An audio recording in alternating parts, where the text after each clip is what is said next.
बिस्मिल्लाहिर्रहमानिर्रहीम। ये व्लॉग बनाते हुए मुझे एक खुशी महसूस हो रही है। वो मेमोरीज़ जो मैंने हज 2025 में अपने अंदर समोई थी, वो सुनहरी यादें बन के दोबारा से मेरे सामने आ रही हैं। तो इस व्लॉग को स्टार्ट करने से साथ-साथ मेरा वीडियो चलेगी, साथ-साथ ऑन जो स्क्रीन मैंने थोड़ी बहुत रिकॉर्डिंग की है, ज़्यादा नहीं की, वो आपको दिखाऊँगा। तो मेरे हज के सफ़र में सबसे पहला जो मेरा दिन था, वो ये था कि मैं हज से 3 दिन पहले मैं गया हाजी कैंप, और हाजी कैंप जाके मैंने सबसे पहले ज़रूरत की वो दवाइयाँ जो कि मुझे ज़रूरत थी, मैं वो लेकर गया। लेकिन अनफॉर्च्यूनेटली मैंने किसी का गलत व्लॉग देख के इतनी दवाइयाँ इकट्ठी कर लीं कि मैं अपने साथ फ्लैजल की 100 गोलियाँ, अपने साथ कैल्शियम की तकरीबन 50 गोलियाँ, अपने साथ पैनाडॉल की तकरीबन 100 गोलियाँ और पूरे बैग्स भर के ले गया। और उसका तरीका क्या है कि जो आपको दवाई रिक्वायर्ड है, वो आपने किसी ऑथेंटिक डॉक्टर से लिख के प्रिस्क्राइब करवानी है। प्रिस्क्रिप्शन के बाद आपने हाजी कैंप जाना है, तकरीबन 8 से 9 दिन पहले ट्रैवल करने से 2 दिन पहले भी होता है जब आप जा रहे हैं। आपने वहाँ पे जाना है और वो डॉक्टर उस नुस्खे को वेट करता है और आपकी जो दवाइयाँ हैं उनको वेरीफ़ाई करते हैं।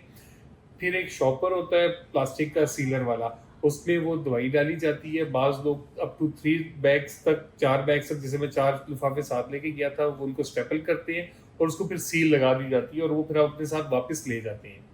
और फिर वो दवाइयाँ जौन-सी हैं आपके हज में इस्तेमाल में आती हैं। लेकिन आपको मैं बताता चलूँ कि पाकिस्तान ने इस साल हज के अंदर, मतलब साल, मैं जब इस साल का बोलूँगा, साल 2025 के हज के अंदर बेहतरीन हॉस्पिटल, बेहतरीन डिस्पेंसरीज़, आपकी रूटीन के 24/7 डॉक्टर्स मौजूद थे। इवन कि इमरजेंसीज़ को भी मैनेज करने के लिए 24/7 डॉक्टर्स और हॉस्पिटल मौजूद थे।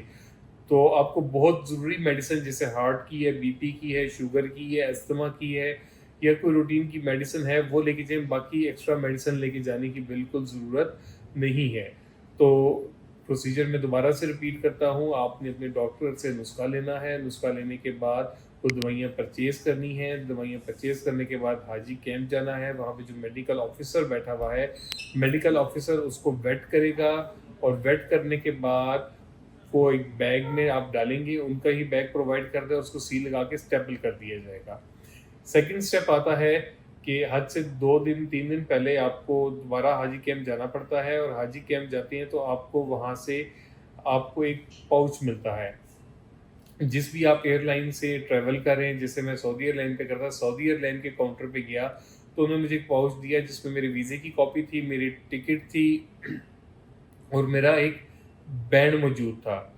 ठीक है? उस बैंड के अंदर मेरी सारी इन्फॉर्मेशन थी, और उसके साथ-साथ फिर उसी दिन मैं यूबीएल बैंक के थ्रू पेमेंट जमा कराई थी, फिर मुझे वहाँ भेजा गया, और वहाँ पे जाके तो मुझे एक बड़ा बैग और एक छोटा हैंड कैरी दिया गया, क्योंकि मेरे साथ मेरे पेरेंट्स भी थे, तो मेरे साथ 6 बैग्स कलेक्टिवली हो गए। और बैग को रिसीव करने के लिए जो सबसे इम्पोर्टेंट चीज़ है, वो ये है कि वहाँ पे आपने अपनी पासपोर्ट की जो कॉपी है और जो टिकट की कॉपी है, वहाँ पे उन्हें आपने सबमिट करवानी है, और वो आपसे रिसीविंग देते हैं। दूसरी बात, वो आपको 2500 रियाल तक जोन-सा है पर हेड, सरकारी कंट्रोल रेट पे वहीं से आपको रियाल भी मिलती हैं।